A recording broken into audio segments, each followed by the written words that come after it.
Good morning, everybody, and welcome to Module 2 of our Lay Evangelist training program. Today we're going to be focusing on what we might call a rule of life or a framework, a spirituality framework for missional Christians. And our main resource for this module is going to be this little book, Surprise the World, by Michael Frost, who is an Australian Christian, and this book has had a lot of influence and has helped a lot of people to consider how they can develop for themselves a sort of rule of life or spiritual framework for missional Christians. So Ali Hurlbert and I are going to be sharing with you over the next few videos about the various parts of this book, Surprise the World, and we also are going to make it available to you and recommend highly that you read it and mark it and scribble in it and think about how to apply it and to use it as a tool to develop a missional spirituality that works for you. But we're not going to start with Surprise the World, because I want to start by thinking about this word spirituality. It's a popular word, but it can be sometimes misleading, and so it needs a little clarification, I think. So I want to just refer you to this book, Dissident Discipleship by David Augsburger. Dissident Discipleship. And David Augsburger is a Mennonite, and many Mennonites and Anabaptists have a strong sense of spirituality, not just as a connection between me and God, but also between me and my neighbour. And so the book outlines three different kinds of spirituality, and it wants to recommend one of them. And you might want to keep in mind a sort of a triangle diagram as we think about these things in this little session, the introductory session. Monopolar spirituality. There's a good word, isn't there? Monopolar spirituality. That's the place where David Augsburger starts. This is a spirituality which is all about me. So it's not so much about how I can connect with God or how I can connect with neighbour as it's about self-exploration. A person who's into monopolar spirituality is ready to acknowledge that there is more to life than material things. And so I will explore what this means for myself as an individual so that I can learn to live authentically, exploring myself and being true to myself. We remember the famous saying of Aristotle, know thyself. And Shakespeare in Hamlet puts those famous words on the mouth of Polonius. This one thing more, to thine own self be true, and it must follow as the night the day. Thou canst not then be false to any man. I suspect that this monopolar spirituality is what many unchurched people mean when they use the word spirituality. People sometimes say, I'm spiritual, but not religious.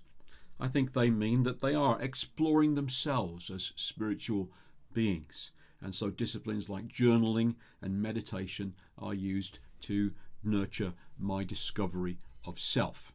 So that's the first one, monopolar spirituality. Secondly, bipolar spirituality, spirituality that has two poles to it. Now, the first time I did this presentation, somebody pointed out to me afterwards that there are actually two possible kinds of bipolar spirituality, and I'd only talked about one of them. So I want to address that very briefly and say that there is one kind of bipolar spirituality that I'm not going to say very much about, and that is where the two poles are me and my neighbour.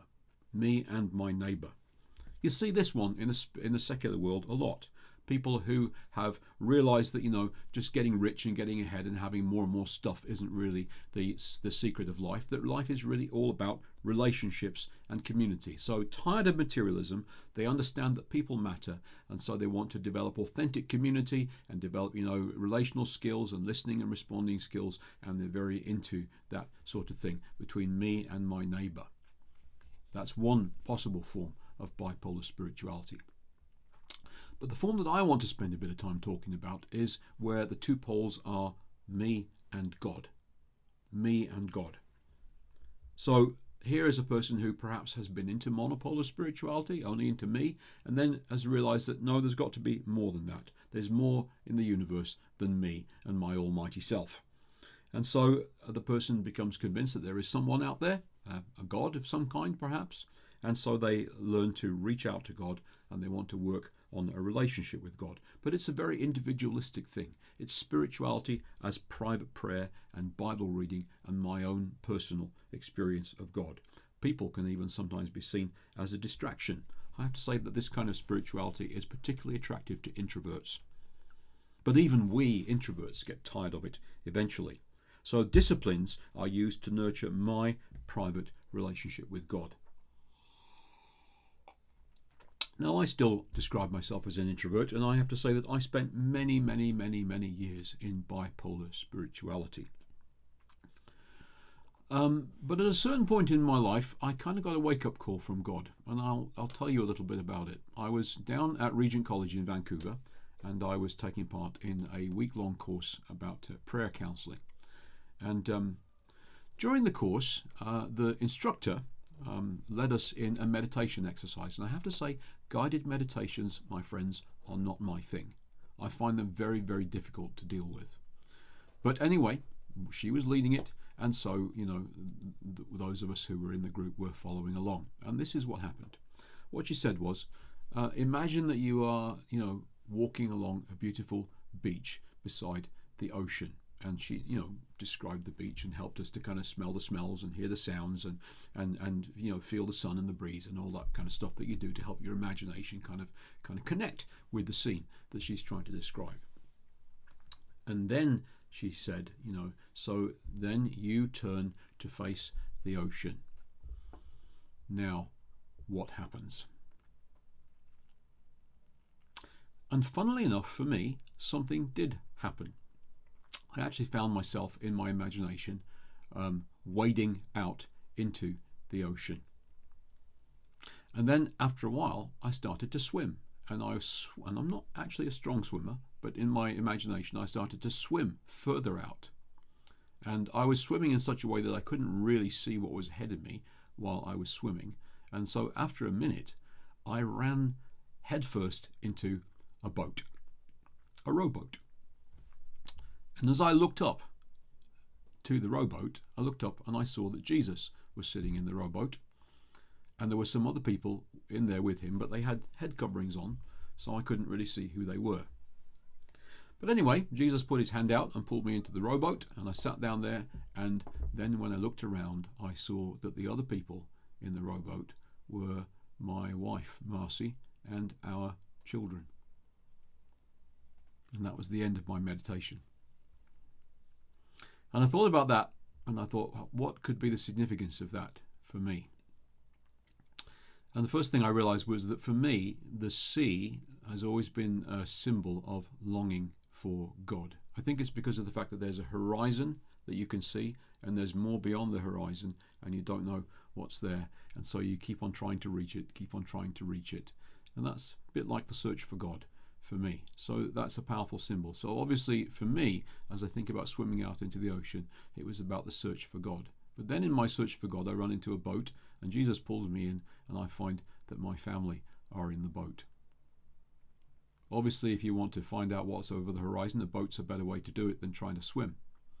But in the past, I'd sort of, because I was into this bipolar spirituality, I'd sort of seen other people as being a bit of a hindrance to the spiritual journey. You need lots of silence, lots of solitude, lots of quiet to be spiritual. But here I was in the boat with my family. And I took that as God saying to me, if you want a real relationship with God, you can't leave your family behind. You can't leave people behind. People have to be involved in that as well. And that's when I think instinctively began to realize that authentic Christian spirituality couldn't just be bipolar. It had to be tripolar. I hadn't actually come across that language yet, but when I did come across that language, I realized that it made sense of that meditation experience that I had had. So David Augsburger goes on to talk about tripolar spirituality. Tripolar spirituality is spirituality that involves not just God and me, but also my neighbour. I bet that reminds you of a scripture, doesn't it? Jesus said, "You shall love the Lord your God with all your heart and all your soul and all your mind and all your strength, and you shall love your neighbor as yourself." Another scripture says, if you can't love your neighbor or your brother whom you have seen, how can you love God who you have not seen? And we think of Jesus in the story of the sheep and the goats, saying to us, "Inasmuch as you have done it for the least of these who are members of my family, you have actually done it for me." So this is spirituality in community, where we have a balance of personal prayer and prayer together as families or as a community, and showing love and hospitality to others. And so we're looking for spiritual disciplines, spiritual practices and habits that will not only nurture our relationship with God, but will also nurture our relationship with others. Spiritual practices that will lead us out into the world to share the love of Jesus in word and deed, and then bring us back to strengthen our relationship with God so that it's all of a piece. God, neighbor, self. Tripolar spirituality, giving and receiving love. Now, we are training to be evangelists. Evangelism is highly relational. And so any rule of life, any spiritual framework for evangelists has to be tripolar. Our book for today, Surprise the World, doesn't use this tripolar language, but it is thoroughly tripolar. It's about how we relate with love to God, to neighbour, to self, all three related together. So in our next video, Ali is going to introduce us to this and begin our exploration of Surprise the World.